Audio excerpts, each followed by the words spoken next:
From the heights of contentment, being married to a city princess, having two wonderful children, owning a business that was doing well, and living in my hometown where I always wanted to live, to the depths of hell in a matter of weeks. This is my story. I live in Culverson, a small town in the Midwest. The population of our small community is only 1,000 souls. The nearest settlement, a small town with a population of 20,000 people, is located about 60 miles from us. There are other small towns in between. We have several convenience stores, the precursors to Walmart, like a little find-it-all store that mostly sold groceries, but had a section for toys, clothing, office supplies, cameras, and sundries, and even had patterns and fabrics for those who considered themselves seamstresses. We also have a small pharmacy, a local True Value franchise, a farm store, several coffee shops, a large local bank, and a small credit union, as well as my computer services business. My company, in general, was engaged in IT consulting. I sold hardware, computers, servers, and monitors, but mainly to those who were interested in a full package of services, including networks. My clients included a bank, a local hospital, and a school system. My closest competitor was in a larger city, but I had clients even there and often had to troubleshoot competitor networks. Oh, I think I should introduce myself. My name is Tim Macaron. I am 30 years old.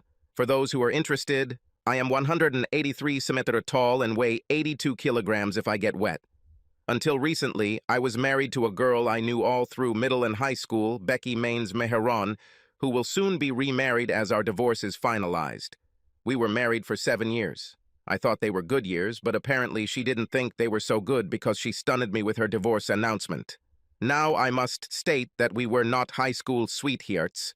We practically did not communicate with each other, as we ran with different companies. We studied at the same university, but even there we did not communicate in the same company. And we didn't communicate at school since she was a local princess. Her dad, Ronald Maines, owned the only bank in town. Maines Federal Bank lends to local farmers, the feed store, local stores, Ned's supermarket, and most other local businesses, and almost everyone in town gets auto and home loans through the bank. I think we all like to meet our banker face-to-face, which is why internet banking hasn't caught on here. I even have a small operating loan from my father-in-law. Well, let's get back to Becky. It was only after we received our bachelor's degrees that she suddenly became interested in me. I was a bit of a fanatic about her when we were in school. She was a pretty blonde of decent height and weight, with a nice bust and ass and a major cheerleader. I was a starting quarterback during the football season, a starting offensive lineman in basketball, ran the 1,000 and 2,000 meters in track and field, and played center field in baseball. Becky wasn't exactly a stuck-up person. She'd contradict that generalization if you threw it at her. But she did display that attitude about herself. She dated a quarterback who played point guard and pitched in baseball. Josh was a good guy and a great athlete. He went to another university on a full scholarship to play football, and that's where they parted ways. Like I said, I didn't move in the same circles that Becky did during college. She was a high-ranking member of her sorority, the largest on campus, and their respective fraternity was the largest on campus. There were always fraternity or sorority-sponsored activities to fill time outside of class. On the other hand, I was a nerd.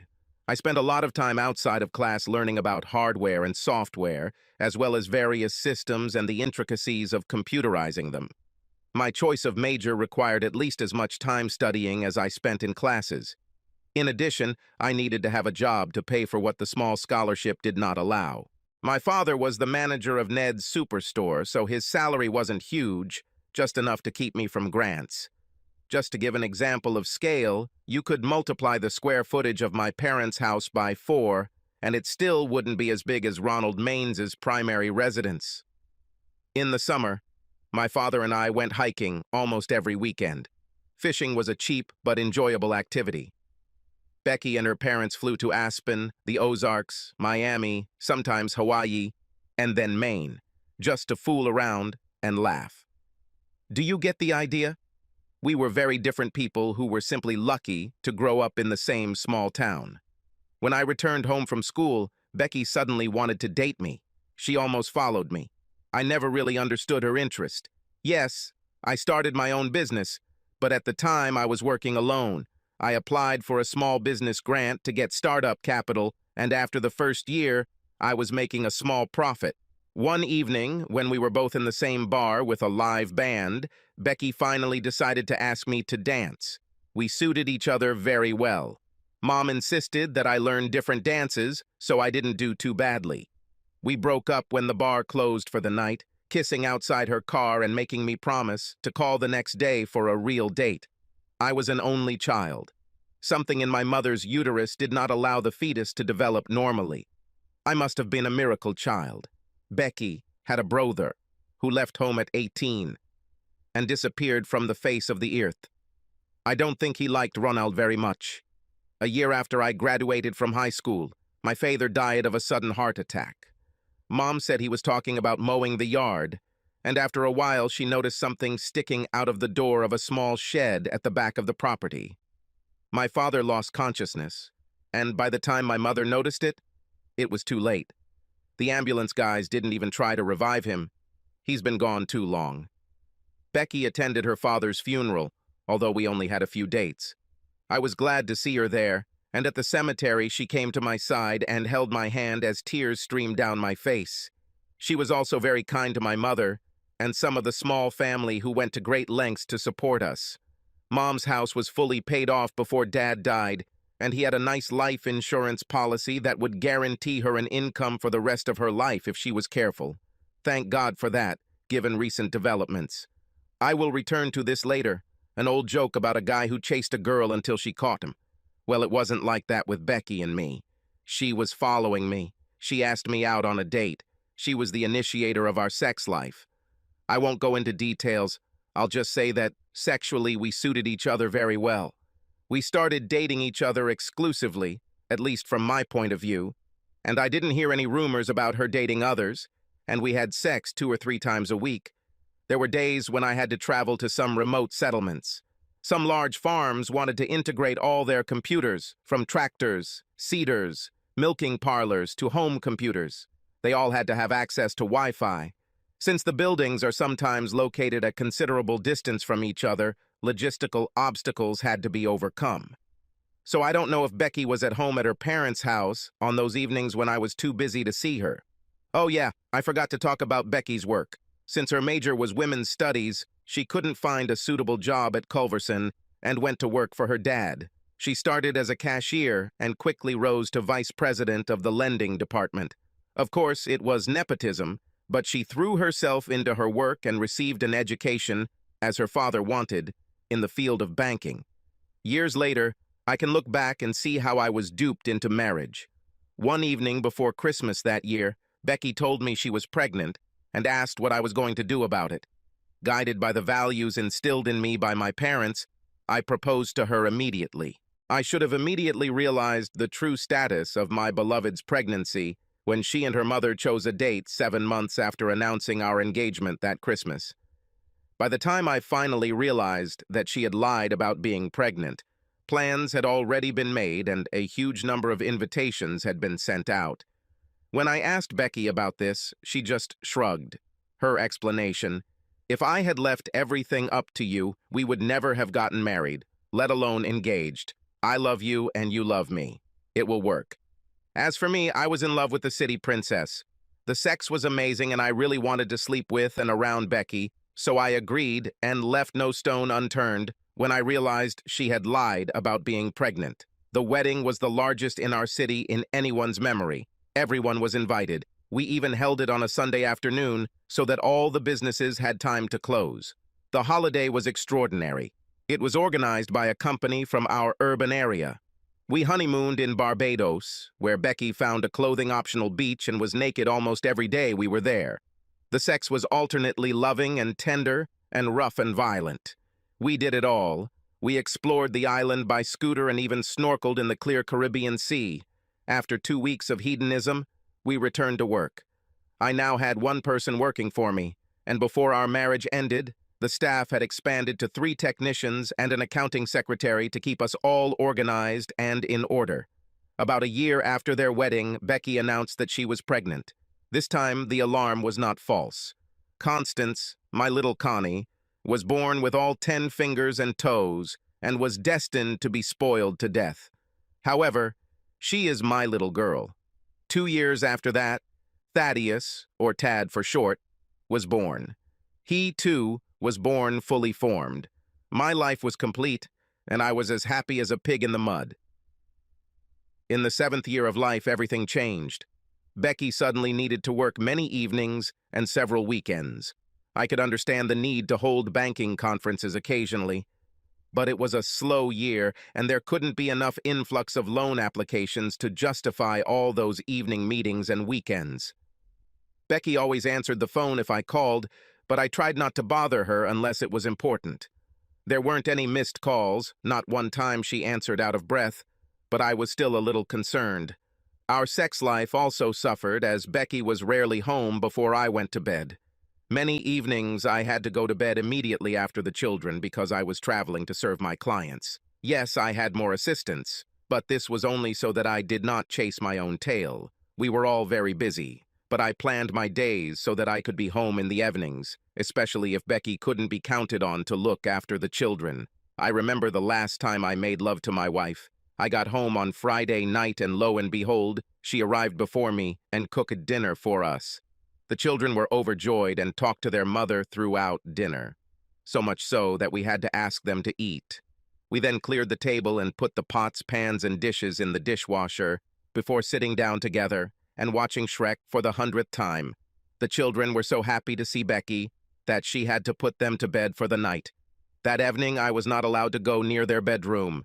After they settled down, Becky returned to the living room with a couple glasses of wine, high heels, and some kind of fluff called a baby doll, which emphasized her beauty and made my manhood rock hard in my pants. We settled on the couch and sipped wine while Becky whispered about what she wanted me to do that night. She didn't want affection and love, no, she wanted hard sex. I didn't know if I could cope with this task because quite a lot of time had passed since our last meeting, and I was sure that I would reach the finish line too quickly. I gave her everything I could and fell into a deep sleep. When I woke up on Saturday morning, Becky was already dressed and holding an envelope in her hands. "Time to wake up, idiot. Where was yesterday's loving woman?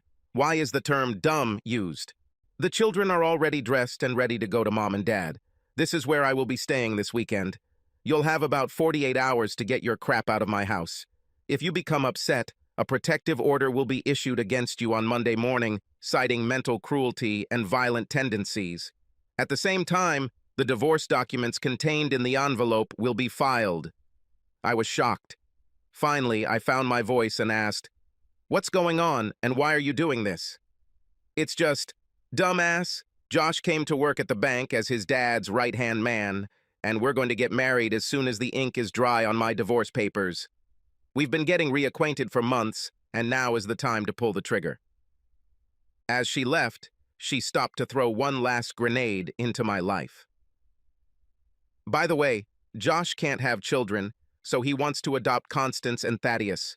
Now they will always be addressed by their names, and not by those village nicknames that you came up with." As she left, she slammed the door.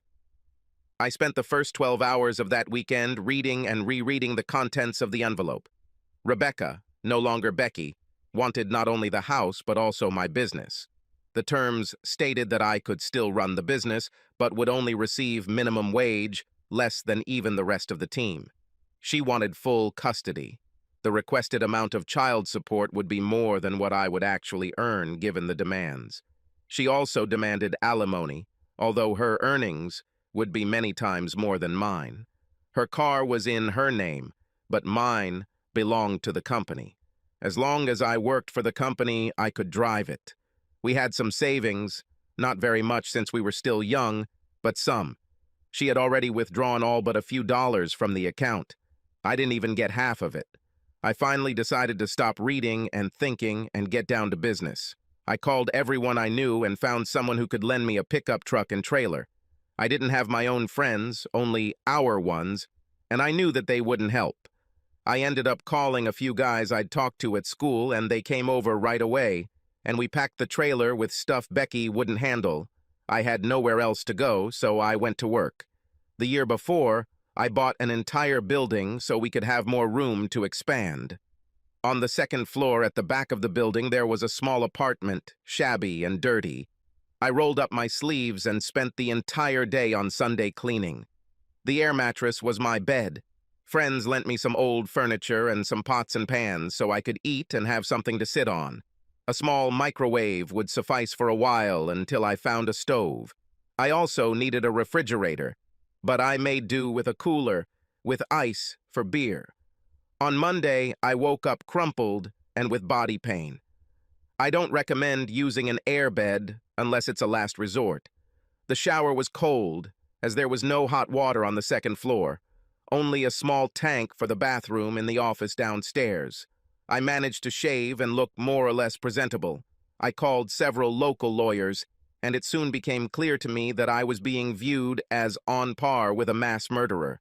My father-in-law made it clear, I will not be provided with any assistance, or loans will be taken out. I didn't have time to call a lawyer from afar, so that morning I went to court representing myself. Judge Gavin presided. I had a very bad feeling. The judge was always present at all Maine's family events, and I would be willing to bet that his car and house loans were through Maine's Federal Bank. He addressed his first comments to me. "Mr. Mecharon, why aren't you represented by a lawyer?" "Judge, I apologize, but my wife handed me the documents on Saturday morning, and I was only able to look for a lawyer this morning, before the trial. No local lawyer will take my case. I ask for a delay so that I can find a lawyer from more distant places." "Denied. I do not understand this. According to the case file, these documents were filed 3 weeks ago, and a trial date was set at that time. The file also states that a sheriff's deputy served you at your place of employment that same day. You have had enough time to seek the help of a lawyer and submit the necessary documents confirming your financial situation. I must find you in contempt of court for your blatant attempt to delay the proceedings.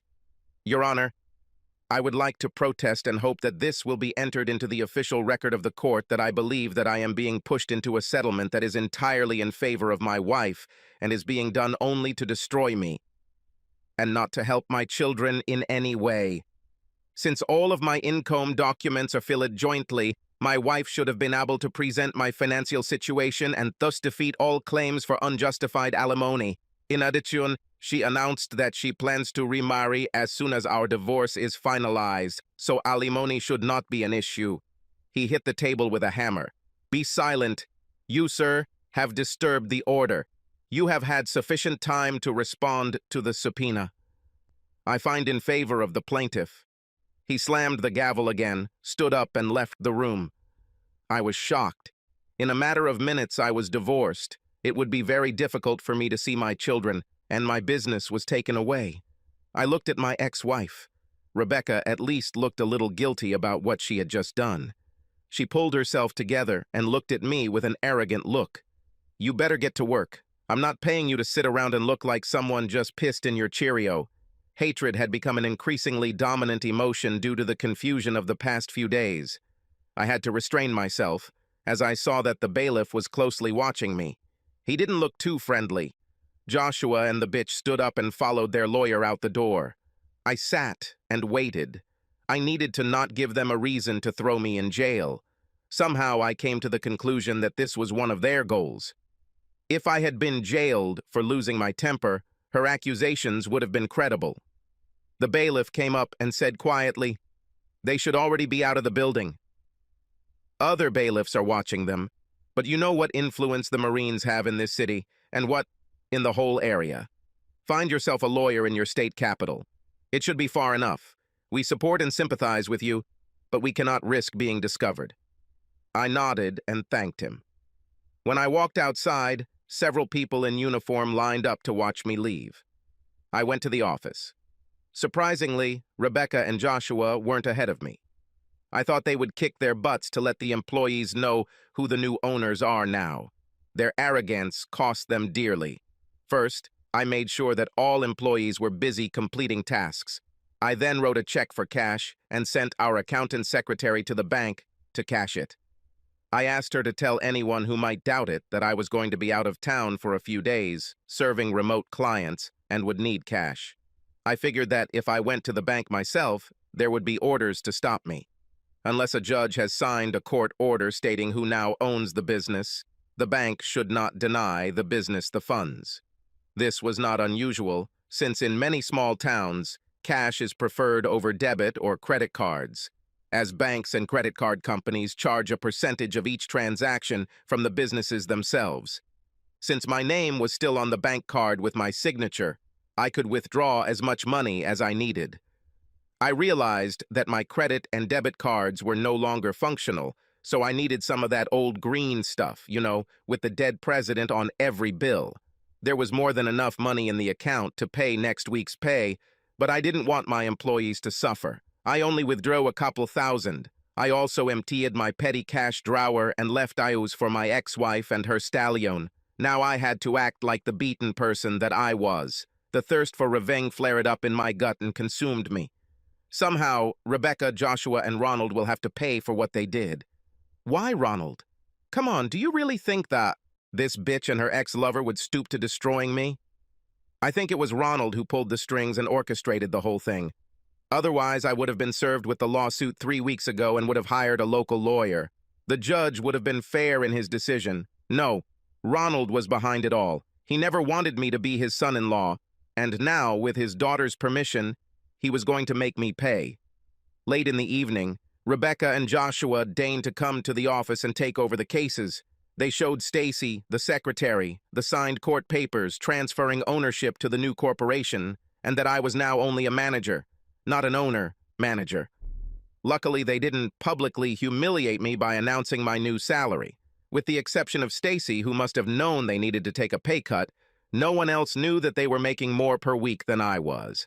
I knew Stacy would let everyone know, but for now, business had to continue as before.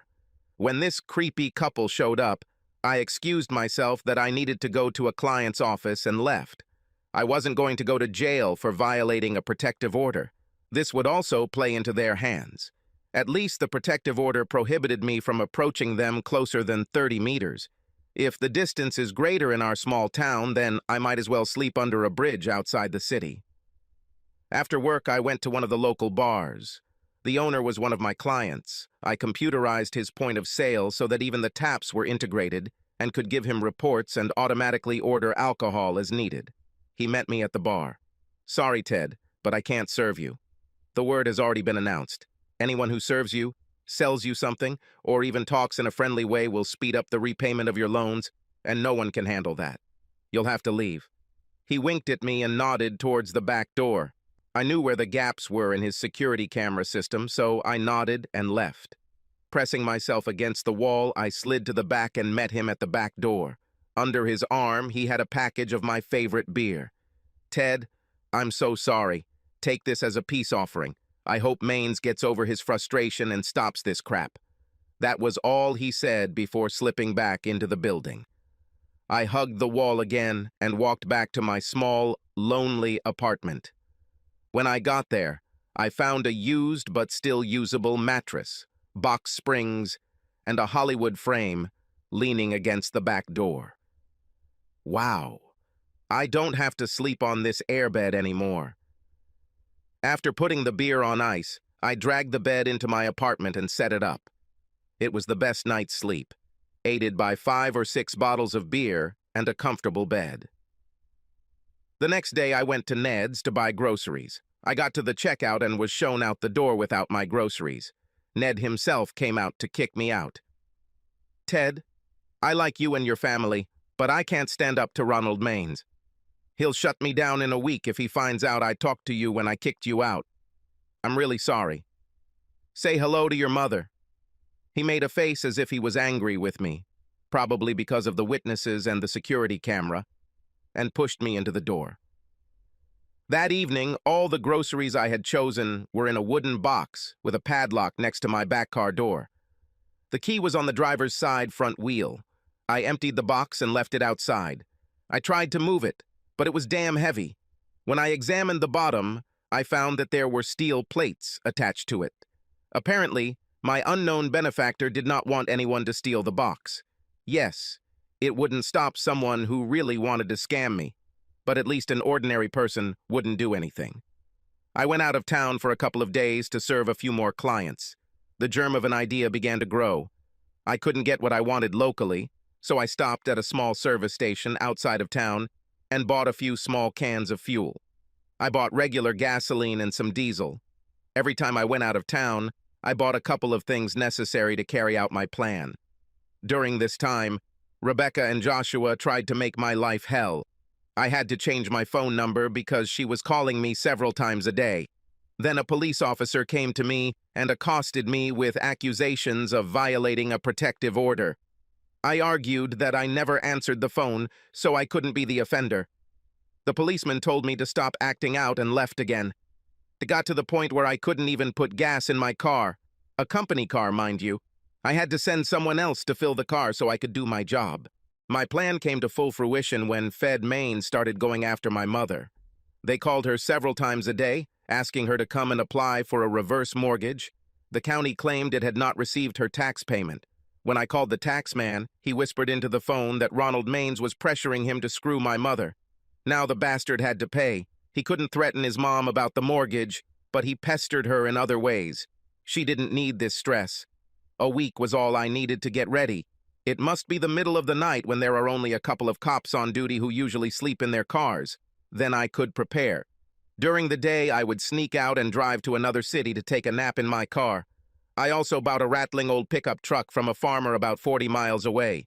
I did not immediately register my ownership, since the license plates were valid for several more months. He took it to an old abandoned house a mile outside of town and hid it behind the house for me.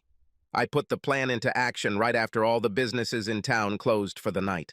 Before starting work, I walked around them and made sure that they were all already dark. I wanted no one to get hurt, but maybe a select few people could have gotten physically hurt, and I wouldn't have cared. It's time to act. First, I went to the office and remotely disabled the fire alarm systems of each business I was going to attack. These systems were integrated into their networks, and they all used my business to set up the systems. I did not contact the hospital or even the bank because federal laws could be violated if their systems were deliberately tampered with. I went to a convenience store on the outskirts of town. There was enough brick to break the glass in the door. I mixed diesel and gasoline in a bottle to make a Molotov cocktail. I lit a wick, soaked in gasoline, threw it at the door, and catching on the edge of the shelf, the bottle broke. Then I went to the other end of the city and repeated my actions in another store. I heard the sirens when the volunteer fire department responded to the first fire. I smiled to myself. Ronald was elected chief of the volunteer fire department and also served on the fire department's board of trustees. He was always reluctant to spend money on any improvements. Tonight was supposed to show him the error of his ways. I went to a farm supply store. This manager was a disgusting asshole, even when I wasn't being harassed. There, I used 3 cocktails in different parts of the building to make sure the fire was growing. Because the fire alarm and suppression systems were integrated, the sprinklers worked, but the alarm did not sound. I was convinced that the fire was too big before the sprinklers could work. Without additional water supply from the fire department, the sprinkler system was soon overloaded. As much of the city's commercial district was engulfed in flames, I called my former home on the landline. When Rebecca answered, I told her briefly and clearly using an electronic device I bought at a toy store. Darth Vader informed her that there was an arsonist in the house and that she should take herself and the children to Ted Macaron's mother's house for safety. Sitting on a nearby street, I watched as, about an hour later, Rebecca left with the children and headed to her parents' mansion. I knew she would do this, but she was in for a surprise. I wasn't in a hurry, but I made sure my old house was well lit by the flames before walking a couple of blocks to the car. When she drove into her parents' gated community, yes, our little town actually had a gated community with security. She saw their house on fire and her mother standing in the street, wringing her hands. Guess who controlled the computer system of the gated community and their security company? When the fire started, the patrol was busy responding to a burglary alarm. I later learned that Rebecca stayed with her mother for a while longer before they all piled into Rebecca's car and drove to my mother's. since even the motels seemed to be having problems with their computer systems and couldn't check anyone in. In the end, I parked the company car at the office. I opened the door and threw the last Molotov cocktail at it, and then set the car on fire. Unknown to Rebecca, Joshua, and her idiot father, I canceled the insurance on the building and the car. I then walked up to the first fire, where firefighters were valiantly trying to stop the fire from spreading. Ronald stood next to the lone fire truck in his expensive white firefighting gear and matching white helmet, directing the half-drunk crew members. With the police running all over the city trying to find out if anyone was on other fires, there was no one to even slow my progress. No fire department came to the rescue, as Ronald refused to sign mutual aid agreements and did his best to alienate other services. They feel like shit right now. I walked up behind Ronald and used the voice changer again. First, I stuck a small dowel into his back. Darth Vader spoke again. "Don't turn around or jerk, otherwise you could get very seriously hurt." Ronald froze and began to speak. "Shut up, asshole, and listen. Your city is on fire. If you don't want this to happen again, you better fix yourself. No one is exempt from retribution. Even your own home is now completely on fire. Listen and learn. Stop being an ass. Otherwise, you will suffer new retribution." I didn't want him to turn around, so I pushed him, and he fell into a hole of mud. It looked the same. His clean white equipment had become dirty. He started to rise to his knees. I kicked him, and he ended up in the mud up to his face. Turning, I walked away, disappearing into the crowd, watching the futile attempts to put out the flames. I reached the hidden pickup truck and headed away from the area, well beyond its boundaries. I assumed that I would be under suspicion, because even a corrupt department sometimes has to investigate a crimes, and this is simply terrible. I settled in a large metropolitan area located 3 states away from my hometown. I didn't try to hide, change my name, or find a fake ID. True, I didn't care. I couldn't see my children. They were adopted by Joshua. I didn't have money for child support. I knew the cops would come after me, so I didn't try to open a new business. I simply got a job in the IT department and was soon doing the same job as before. I waited a while before calling my mom's landline. I was so paranoid that I drove 50 miles from my apartment in case law enforcement tried to track my phone. I guess I shouldn't have been so paranoid. Mom was glad to hear from me. Her head was spinning from news of local events. "First of all, I'm glad you're alive. At first, it was thought that you might have been in the apartment when the building burned, but there was no sign of a body. Someone eventually suggested that you were very unhappy and probably left your resignation letter to Becky and Josh and then left town, but the letter burned down along with the building. Thanks for letting me know you're alive. Secondly, Becky and Josh didn't get married. Looks like he was already married in another state and didn't get a divorce. Becky and the children lived with me until she found a new home. It's actually smaller than the one you lived in before. Thirdly, most of the burned businesses and houses were insured by an insurance agency offered by the bank. They took such a hit with insurance claims that they waived their deductible. When insurance investigators got to the bottom of the big losses, they didn't like the fact that Ronald Manus was the fire chief responsible for pre-planning for possible fires. The insurance company sued Ronald for preventing the fire department from introducing modern firefighting techniques and failing to enter into necessary mutual aid agreements. Fourth, a new bank opened an office here, and many of the burned enterprises received loans from this bank, which reduced the income of Maine's Federal Bank. I didn't know this, but Maine's Federal has a board of directors, and they are unhappy with the way Ronald is running things. Now he is on a short leash. Fifthly, since Becky didn't marry that scumbag Josh, she's withdrawn the protective order and wants to hear from you. Besides, the children are still yours. Becky went to the judge and begged for changes to the divorce because the case had not reached 90 days and was not finalized. I think you can still be married. The kids still ask about you every day when they come here after school. Sixth, did you know that Judge Gavin had a car collection? I think he kept it under his hat, but it burned that night. Now it looks ancient. Rumor has it that Ronald insured the cars to reduce the judge's expenses. He only received a couple $100 for each car he owned. Gossips insist he's lost over $1 million and doesn't like Ronald Maines anymore. We are looking for a new police chief. The sheriff decided not to run again, and some deputies and police officers resigned. Becky's parents are looking for housing. Their house was completely destroyed, and while a new house is being built, there is no apartment suitable enough for them to live in. It might be a couple of years before their house is completed. That is, if they find a builder. It seems like no one wants to take on this job. She actually asked if I wanted to sell or rent my house to them. I thought about it for about a minute, but then I told her that because of their history of abusing my son, I couldn't trust them with my home. I think Ronald got angry, but since he's in trouble with the law, even the tax man told him to shut up. By the way, they found my tax payment. I believe the tax man got the message that night when his cars and van caught fire.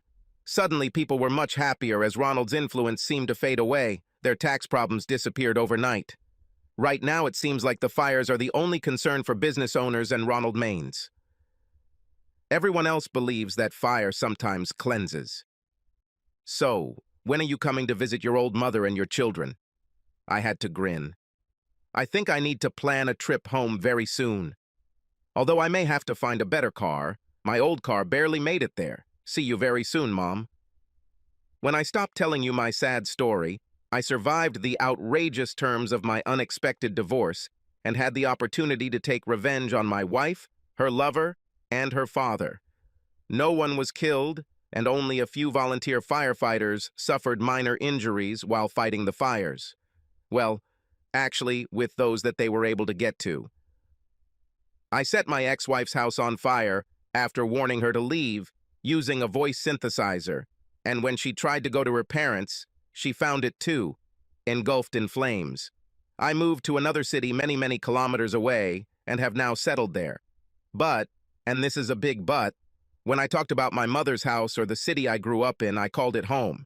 It was hard not to think of the place where I grew up and spent so much time as an adult as my home, but now it was just a memory of home. It has been almost 3 years since my married life ended. Or is it an explosion? I don't know for sure, except that my wife, her lover, and my ex-father-in-law, for some unknown reason, conspired to destroy me. If my ex came to me and just said, "I fell in love with my old friend and I'm going to leave you," I would be heartbroken and upset, but I would be able to understand. No, they were supposed to set me up and then destroy me, taking my children away from me and even trying to deprive me of visits. That was the only thing Judge Gavin gave me. They took my business away from me and only gave me a minimum wage job and exorbitant alimony and child support, even though a judge forced me to give up my parental rights. I felt alone when I was denied even the slightest social support from the people I grew up with and did business with on a daily basis.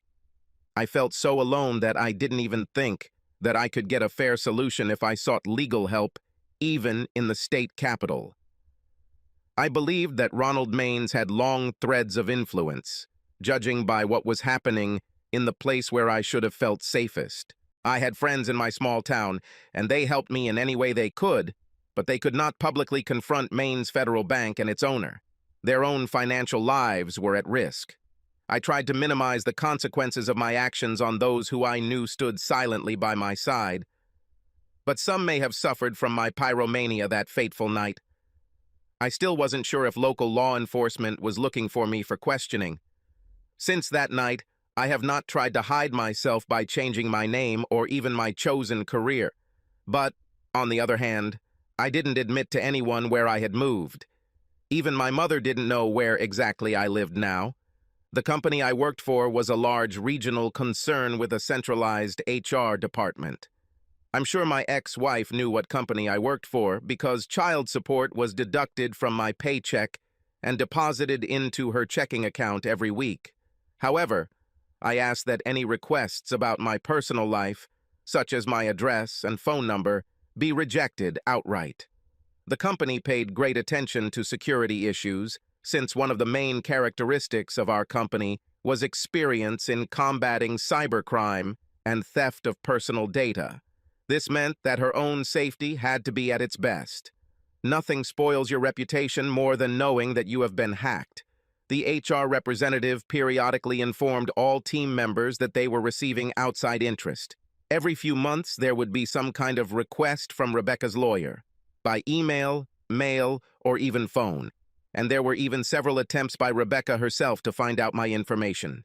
She even posed as my mother once, to try to get past her corporate guardians. If the HR department had received a subpoena from law enforcement agencies or the prosecutor's office, my data would have been provided without problems. But nothing of the kind happened. True, from time to time, I changed phones when I called my mother. Sometimes she had to leave a message for her to call back, because she couldn't be sure it wasn't a robot unless she recognized the number. Since I always drove some distance from my new home before calling, I started sending her a text message from that phone before calling. This helped her to be ready to talk to me. Every time I called, we discussed local news and gossip. Of course, they had to include my ex-wife and her evil father. For some strange reason, after Joshua had to admit his marital status and left town again, Rebecca insisted that she was still married to me and constantly begged my mother to make me come back. Ha ha! Little chance of that ever happening. However, over the past few years I have sneaked back home several times. To make sure that my mother, a traditional Christian who preaches forgiveness at any cost, did not tell Rebecca about her plans, I surprised her. I eventually had to throw away the old pickup, but during the time I drove it, I managed to save enough money to buy a newer, more reliable vehicle that certainly had better mileage. You may be wondering why I didn't take out a car loan. It's simple. I no longer trusted banks. I needed to have a checking account to get paid, but to do that, I used a large national bank and took out any extra money on payday and invested it in another national brokerage house. I checked my credit score and couldn't get a loan even if I wanted to, because my ex-father-in-law reported that I was delinquent on all my loans from his bank. Instead of filing counterclaims with the credit bureaus, I simply paid cash for everything I could to reduce the paper trail. I have never flown or used any form of transportation that would allow my movements to be tracked. I bought all the fuel in cash. Yes, it takes a little more time when you have to go and prepay, and you don't fill up completely at every stop, but then there's no paper trail to catch you. I always went with a couple $1,000s in cash. They were separated and hidden in bags, wallets, and in the car itself, so I always had cash in case I needed it. After checking, I found out which car make and color are the most common. I bought the older model in this color. It was quite economical and did not have many mechanical problems. I found a few motels that were not part of a chain, but were clean and quiet along my travel routes and accepted cash, so there was no paper trail there either. Yes, that's what I meant when I said routes in the plural. Sometimes I would add a couple 100 miles to my route just to make my trips less patterned, in case that bitch, ex-wife, found out about one of my trips home and sicked an investigator on me. Some, of course, will shrug their shoulders and say, "What's the problem?" I know I sound a little paranoid, but what causes paranoia? For me, almost my entire hometown, including the people I grew up with, went to school with, socialized with, etc., turned against me just because my ex-bitch and her evil father decided to destroy me and maybe even conspired to put me in jail. Doesn't that make you a little paranoid? Some others, including my mother, would like me to return to the shrew, that is, my ex, at any cost. Sorry, it won't work. So periodically I would take a week off and go to Culverson, USA, to see my mother and children. According to our phone conversations, Constance and Thaddeus visited their mother every day after school and stayed with her until Rebecca finished work. Looks like Rebecca had to work extra hours trying to sell the credits since there was competition in our small town. In addition, she had to take care of my old IT business and try to prevent it from collapsing. Through my mother, I learned from many of my former clients that they promised to leave Rebecca if I returned and opened a new business. It was tempting because I really missed home, but after what happened there, I realized that this was no longer the hometown in which I grew up. Therefore, I planned to come to my mother immediately after the children arrived. No warning, so my well-meaning mother couldn't warn Rebecca. I drove up to the house, quickly got out of the car, and approached the house. When my mother opened the door, I extended my hand and asked her for her phone. Then, putting it in my pocket, I greeted my children by the names I wanted to call them. Connie and Ted always jumped into my arms when I knelt on the floor and then began to tell me everything they remembered about their lives since the last time I went home. Once we were done with that, I would put them all in the car, including Mom, and head to our community in town, about an hour away.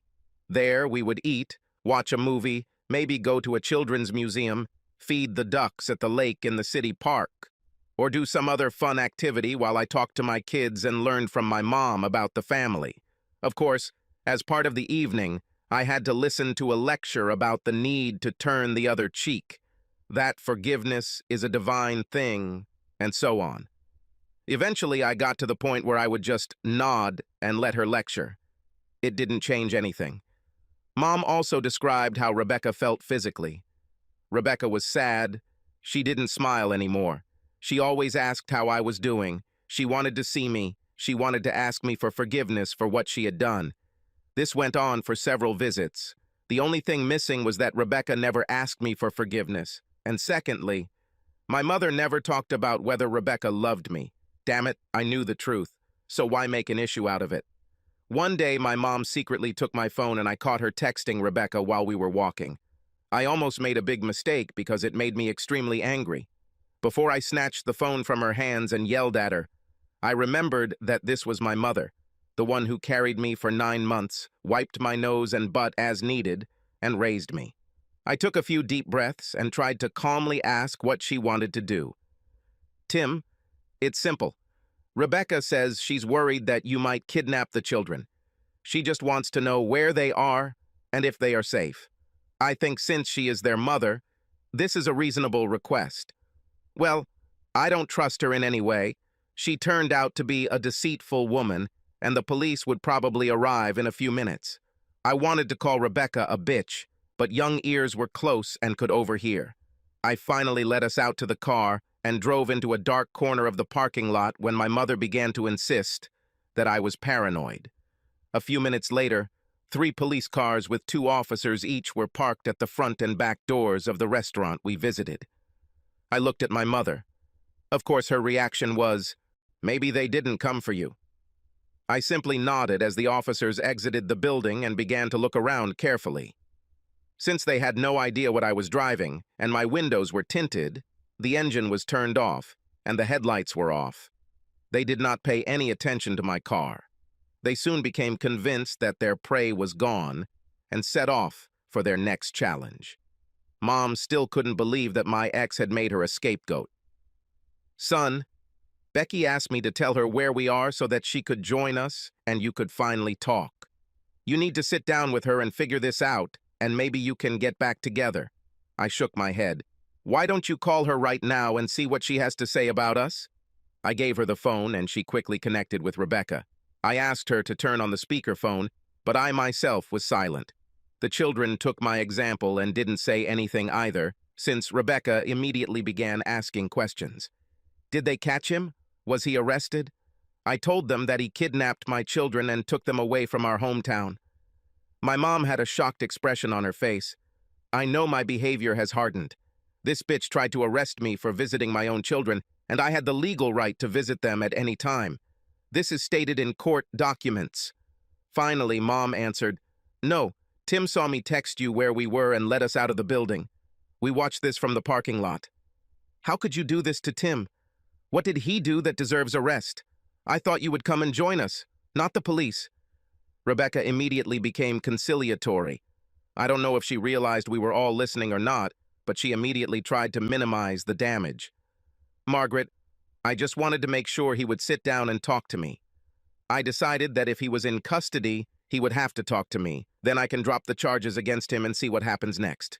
I shook my head in disgust. This bitch will most likely drop the charges only if I agree to something that will benefit her, but will harm my needs and desires. Rebecca asked a scary question. "Where are you guys now? I want my children to be safe with me. I couldn't stand it anymore." "Listen, bitch, my kids are safe with me and my mother. We'll return home tonight. I didn't kidnap them.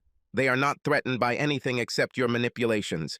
If the police tried to arrest me, your children would witness their father being arrested on the orders of their own mother. Have you ever thought about how this will affect them and their relationship with you? And anyway, How could you believe that I could kidnap your children? Why would I deprive them of their mother, even a bitch like you?" As I spoke, I drove out of the parking lot. If Rebecca was close, she must have been looking for us. I believe she was pulling into another driveway as we were exiting the street. Mom gave me a dirty look, but didn't say anything. I gave Rebecca my last comment. "We're going home now. I think you'll have to come up with some other charge to get me arrested once we get to Mom's house." Mom turned off the speakerphone because the children began to understand that I was very upset and began to cry. I was ashamed to realize that I called her a bitch in front of them. Mom spoke quietly to Rebecca and then turned off the phone to try to reassure Connie and Tad that everything was okay. It took several miles down the road before they began to calm down. How do you explain to almost 9- and 6-year-olds that their mother tried to get their dad arrested? I was so paranoid that all the way to my mother's house, I thought that I could be stopped at any moment. I tried to convince myself that no one knew what kind of car I had, what color or style, and there would never be a reason to create a roadblock to check every car, but I constantly looked in the mirror and tried not to speed. Although it was a little disturbing. Back in Culverson, I drove around town on the paved county road so I could enter it from a different direction than the bitch or law enforcement would expect. Then I carefully walked a few blocks around my mother's house to make sure there was no ambush there. Finding nothing, I pulled over to the street at the end of the driveway and let the mother and children out. As soon as they got out of the car, I took off and headed away from my hometown, and then came back. Yes, I know I'm paranoid, but I successfully escaped again.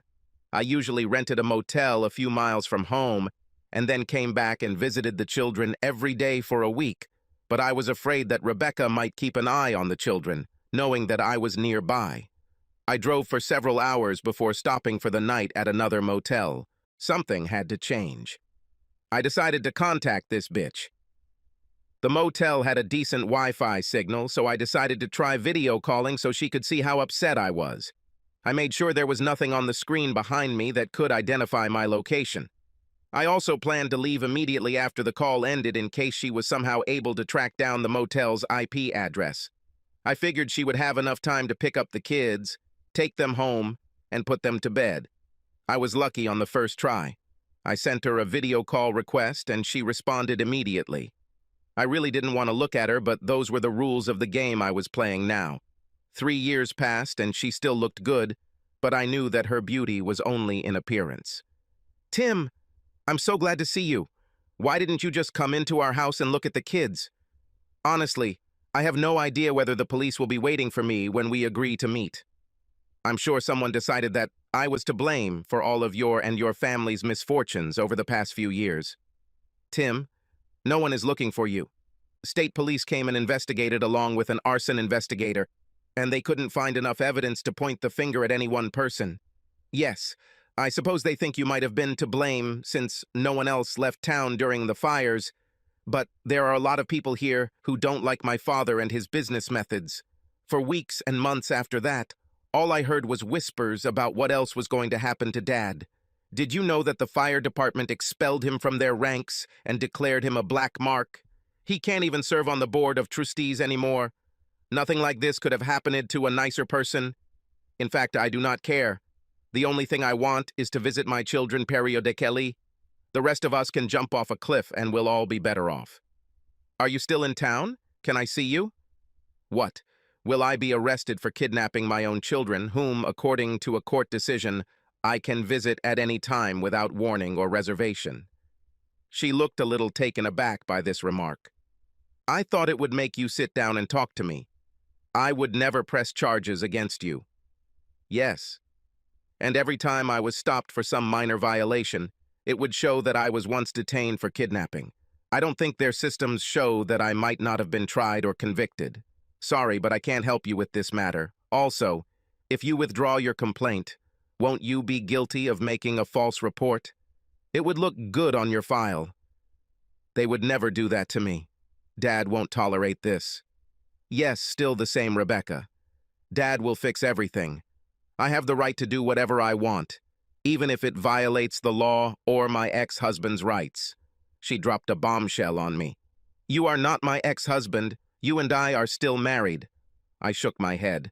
Sorry, but I have documents according to which we are divorced, and I am no longer the father of my children. That's why I call them your children. After the fire, I turned to my lawyer with a request to cancel the divorce. Since a full 90 days had not passed, it was not recorded as final. Judge Gavin was so angry at my father for losing his car collection that he readily signed it. For some reason, Dad got very angry. What did you do to him to make him so angry? I have no idea. I was happy. I had a loving wife, 2 wonderful children, a good business, a certain authority in society, and suddenly I had absolutely nothing, and I was threatened with prison or hard labor because you and your fucking family set me up. I was forced to leave to be sure that a trumped-up accusation would not appear on my doorstep. She seemed surprised by my point of view on all this. No, that's not what we wanted at all. Really. Do you see the expression on my face? In my opinion, it qualifies as incredulous. Why did you force me to give away my children without warning or notice? Why couldn't I find a local lawyer or didn't have time to find one elsewhere? Why did you take over my company and demand that I work for damn minimum wage to keep it going? I think you and your dear daddy, along with your buddy Josh, for some strange reason, wanted me to screw up and end up in jail. She shook her head in denial. Well, yes, of course. All they did was look after my interests. I continued. And just so I know who's in charge here, last night you had me in bed until I couldn't see you anymore. And the next morning you called me names, dropped your bomb and left, taking my children away. You tore my world apart and trampled my heart as it beat on the floor. The last straw was when your fucking father tried to destroy my mother by filing trumped-up charges against her for not paying her property taxes. You bastards tried to put her out on the street for no reason. No, Dad would never act so vilely. He wouldn't harm your family. I had to laugh, and it wasn't a happy laugh. He sounded harsh and angry. Then why did you do everything possible to destroy me? If you came and told me that you fell in love with Josh again, I would give you a divorce. I would never try to keep someone who doesn't love me anymore. No, you should have taken everything and left me with no options. Dad said it would keep you around and that by giving up the kids, you wouldn't be able to sue for custody, but you'd still have to make sure we had the income we needed, befitting the Maines. Oh, that worked so well. Your dad started the rumor. I couldn't buy groceries or even put gas in my company car. I couldn't buy basic furniture. Nobody could even talk to me. Everything had to appear as if by magic so that I could survive. You denied me everything and wanted me to pay the bills. I had nothing more than my mother, and you tried to destroy even her. This was the last straw. I couldn't let you bastards hurt her. Damn, I just confessed. I hope she didn't write it down. That would be the only thing Ronald would need to put me behind bars for years to come. I struggled to regain control of my anger. Rebecca was still trying to deny everything when I disconnected the connection. Damn, I needed to leave and leave right now. I was dead tired from the stress of the day, but I got out and drove another couple 100 miles in the wrong direction before pulling off a quiet highway and hiding behind a grove of tall, dense trees to sleep.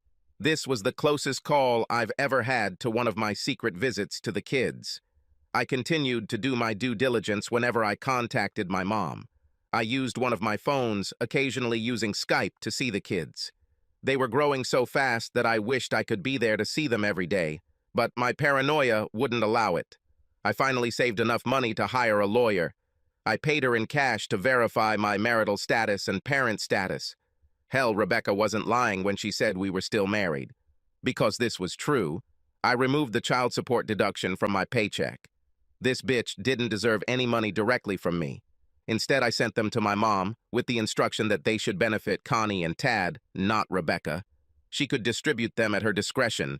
I know she probably just gave the entire amount to Rebecca, but it made me feel more confident. The lawyer also discovered that my children's adoption had been canceled. I think Josh didn't want to have any more kids unless he was going to get the keys to the kingdom. I can't imagine how he was going to get rid of his previous wife and children, but I didn't care. I probably should have followed him, but I figured I'd thwarted his plans enough. When I found out that I was still married, I went ahead and filed for divorce. This meant that I would have to return to my hometown to attend the hearing. Even though my lawyer was convinced that there was no active arson investigation, I was reluctant to come back publicly. Ronald had his horns cut, but he was still a force to be reckoned with. I had no idea how he was going to fight me, but I had to be on guard at all times. The day before the first hearing, I slipped into town and checked into a small motel on the outskirts. Of course, I registered under the usual fictitious name, John Smith. The motel owner knew me and silently agreed to keep my secret. On the morning of the hearing, I left the gun in the car since there were now metal detectors in the courthouse. I was completely unarmed. I didn't even have a pocket knife to protect myself in case Ronald tried to do something in the courtroom. When the hearing began, Judge Gavin, yes, the same judge who screwed me earlier, immediately wanted to listen to Rebecca and her lawyer. "What do you want from this hearing?" Surprisingly, she wanted counseling and had me back as her husband. I was not allowed to speak, but I sat and shook my head. Of course, Rebecca tried to portray our marital history as one of misunderstanding and confusion about her true feelings. Lord, what nonsense. And of course, the good judge seemed to buy her horse hockey. After Rebecca told me about how I abandoned my family, my lawyer got a chance to answer. I told her everything, even about my night of fire and retribution. Fortunately, she avoided that night. The good judge objected to her characterization of his actions from the dock, but she pointed out that everything he did on that fateful day of my first divorce proceedings was public knowledge and could not be refuted. He finally stopped hammering, looking at my face. Somehow I think he's suddenly worried about his new budding car collection. I simply nodded as he realized his potential new losses. He leaned back in his chair and fell silent. The lawyer continued with my story. When she got to the kidnapping episode, the good judge suddenly became carried away again and leaned forward. He looked not at me, but at Rebecca with a stern expression. He raised his hand to silence my mouthpiece. "This is true? Did you actually file a complaint that Mr. Meheran abducted the children and tried to arrest him, even though the visitation permit issued by this court stated that he could visit the children at any time?" Rebecca, like a deer caught in headlights, looked at her lawyer for help. He didn't play along with her. The judge became a little more decisive. "For God's sake, why would Tim come back here and get married to you again?" I admit that the whole divorce process was quick, and there seemed to be good reasons for it, but this man was persecuted and ostracized in his hometown. His mother was persecuted. Again, why should he want to come back to you? Is it only for the sake of the children, or only for the sake of your imaginary benefit? What should he do when your panties start twitching again? Is he expected to go through the same horrible treatment again? Before Rebecca had time to respond, her lawyer jumped up as if he had been electrocuted and asked for a short break and the opportunity to meet with the lawyers in private. My lawyer just shrugged his shoulders, but did not object. Judge Gavin lowered his gavel and left the courtroom. Both lawyers left with him and appeared only a few minutes before the hearing resumed. Upon his return, the judge looked angry. Rebecca's lawyer looked ashamed, but my lawyer smiled. After the rehearing, Judge Gavin called a surprise witness. "Ronald Maines, please take the oath and take the witness stand." Little did I know that my father-in-law was actually present at the hearing. I didn't know why he wanted it, other than to support his daughter, and I saw no reason why he should support her attempt to win me back. Ronald walked forward and gave me an angry look as he passed the table. He took the oath and then sat on his throne as a ruler. The judge began the interrogation. "Tell the court, Mr. Maines, why you are here and what contribution you can make to the trial." My hopefully soon-to-be ex-father-in-law gave the judge a dirty look, somewhat similar to the one he gave me, and began ranting. "I don't know why my stupid daughter wants that pathetic son of a bitch back. He only caused us heartache and suffering. I can't even tell you how much money my bank and I lost because of his actions. I want this little shit to go to jail and hopefully throw away the key." The judge slammed his gavel to stop the tirade. "In the office, your daughter's lawyer hinted that you have something important for the court. Please get started with this." I was surprised that the kind judge did not reprimand Ronald for his profanity. Ronald didn't look punished. He really looked out of control. My daughter should not have agreed to marry this chicken shit. He is a lowlife from a lowly family. When my daughter brought it in, I was shocked, but she had to have him. I put up with it until Joshua Webster came to work for me. I made sure that Rebecca and he were together as often as possible and decided that Joshua would seduce her. Since they were high school sweethearts, this shouldn't have been too difficult. She resisted a little longer than I expected, but in the end, she fell under his spell. It's only a pity that at this time she did not become pregnant from him. The judge asked, "What about the little fact that Joshua Webster was already married and had children of his own?" The plan was that once Rebecca was divorced, he would quietly divorce his wife and give up rights to his children, and then become the father of Constance and Thaddeus, which is what I wanted from the beginning. Mecheron should never have fathered anyone of my blood. I was outraged to no end every time I had to endure him sitting at my table for any reason. The judge allowed him to continue for a few minutes before asking another question. "Was it your intention to force Mr. Mecheron to leave the city or go to prison?" I wasn't really interested in it, but prison was the preferred outcome. "Then we could prove why he should not communicate with my daughter or her children. So, is it true that you used your bank to persecute Mr. Mecheron and create conditions under which he could break the law? Were the phone calls from Mrs. Mecheron violating the protective order incitement on your part?" Ronald smiled. "Yes, Judge. It was my idea. I asked Rebecca to call her ex-husband and then called the police on him. I have no idea why he was never arrested and convicted of violating orders to stay away from Rebecca." The judge nodded. "Thank you, Mr. Maines. That's all. You can leave." Ronald still had an unpleasant expression on his face as he left the witness box. It changed slightly as the judge continued. "I advise you to consult with your lawyer. I am providing the official record and transcript of the trial to the district attorney for possible prosecution. You, sir, abused your position in society to persecute this man. Unfortunately, this happened with my help and is something I am trying to correct before I retire." A dissatisfied expression appeared on Ronald's face. Apparently, his influence was no longer as strong as before. He turned and stared at his former friend. The judge smiled at him. Ronald lowered his head slightly and walked towards the exit of the courtroom. The judge turned back to Rebecca's lawyer. "Do you have anything else before I make a decision?" The lawyer quickly jumped to his feet. "Your Honor, my client had no idea what her father and her lover were planning.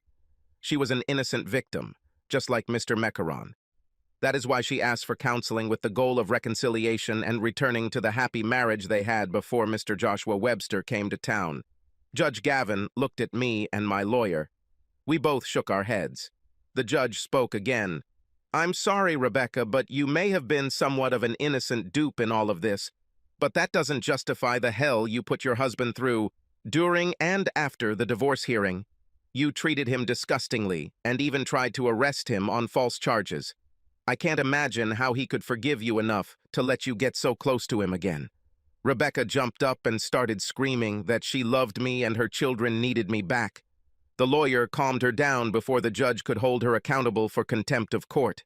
Judge Gavin continued, "If your husband had asked for sole custody of the children, I would have even considered this petition based on your attitude towards him, but he turned out to be the best person in this room. The terms of the offer are generous. He does not even ask for his business to be returned to him. I decide the case in favor of the plaintiff."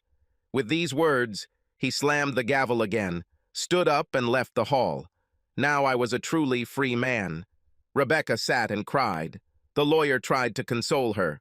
My lawyer shook my hand and asked if I would like to file a civil suit against my ex-father-in-law. I shook my head. My children must have some kind of relationship with this asshole and his wife. I won't interfere with this. She nodded, and we left the courtroom. Rebecca tried to grab my jacket sleeve and begged me to talk to her as we walked out the door. She distracted me, and I almost missed a movement on the right side. Now I have to tell you something. I'm not a fighting person. I wasn't a Navy SEAL, an Army Ranger, or a Navy SEAL. I don't do MMA to stay in shape. But one of my favorite films is The Quiet Man with John Wayne. I love the moment when his brother-in-law tries to hit him in an open field in front of everyone in town. I always kept this technique of his in mind as a method of self-defense. And Ronald hit me on the sly as I was leaving the hall. He aimed for my head and I ducked a little, and his first flew past, leaving him completely unprotected. I threw a short left hook to the midsection like John Wayne did, and damn, it worked. He was very powerful. Ronald's breath rushed out of his open mouth, and he began to arch in pain and the need to try to catch his breath. I hit him with my right hand in the face, and he fell to the floor. I stood with clenched fists and waited for him to rise. I wasn't going to hit him in his weak spots right in front of witnesses, even though he deserved it. At that moment, county bailiffs arrived and rushed to arrest Ronald for assault. By the time Ronald's head cleared and he could breathe again, he was handcuffed and read his rights. Of course, he compounded his problems by threatening me while he was being helped to his feet and then attempting to headbutt the bailiff. This added a felony charge, since all bailiffs in our county are sheriff's deputies, and hitting a law enforcement officer is always a felony. Rebecca just stood there, speechless. Neither she nor anyone else had ever seen me behave like this. I nodded to her lawyer, and he nodded back.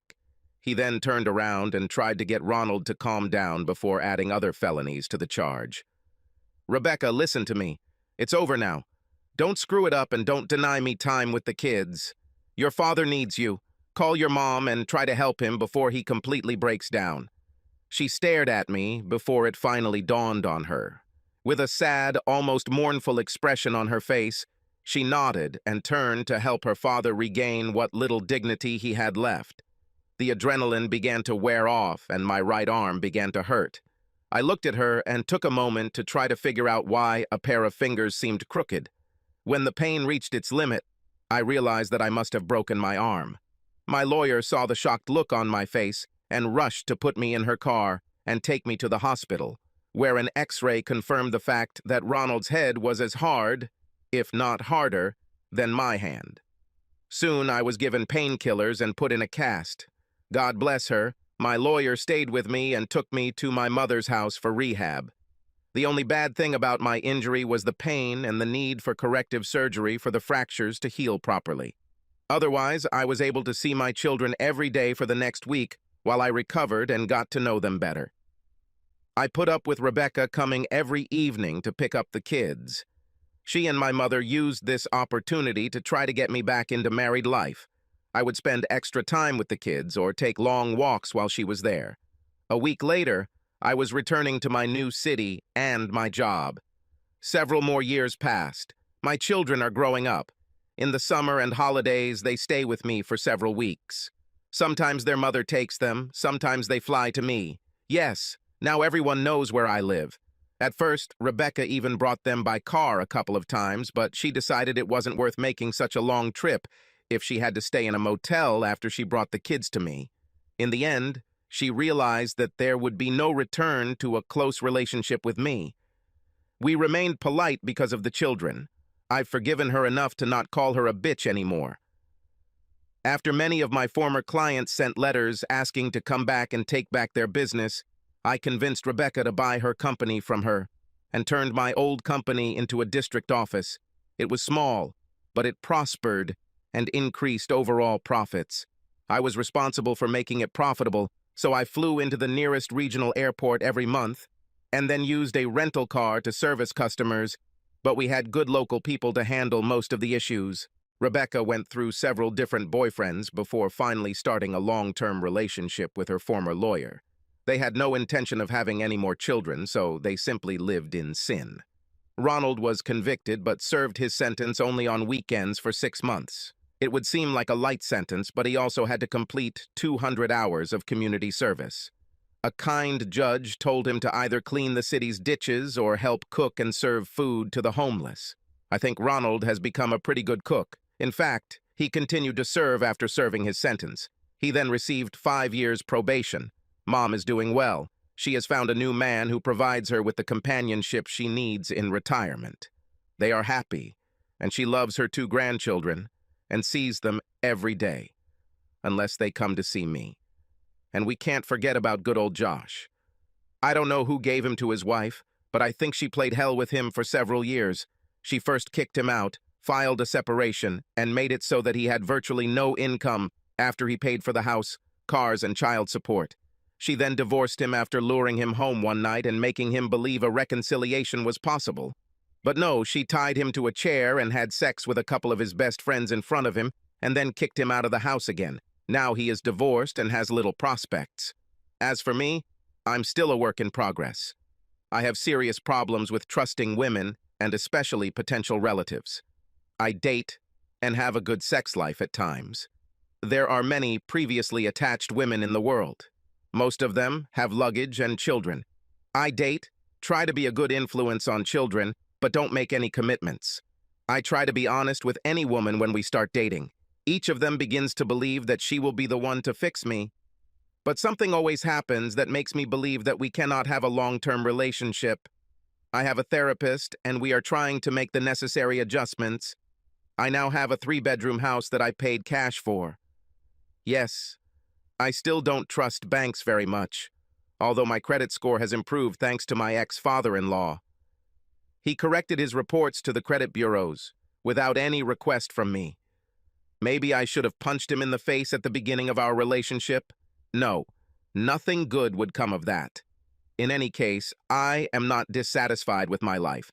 I, of course, miss close relationships, but watching how most of the marriages around me fall apart for one reason or another, I think that I am not so behind the times. As they say, life goes on. Subscribe to our channel so that your second chaff doesn't cheat on you, and go ahead and listen to the next story, because this story is nothing compared to the next one. If you're under 18, don't even think about listening to the next one.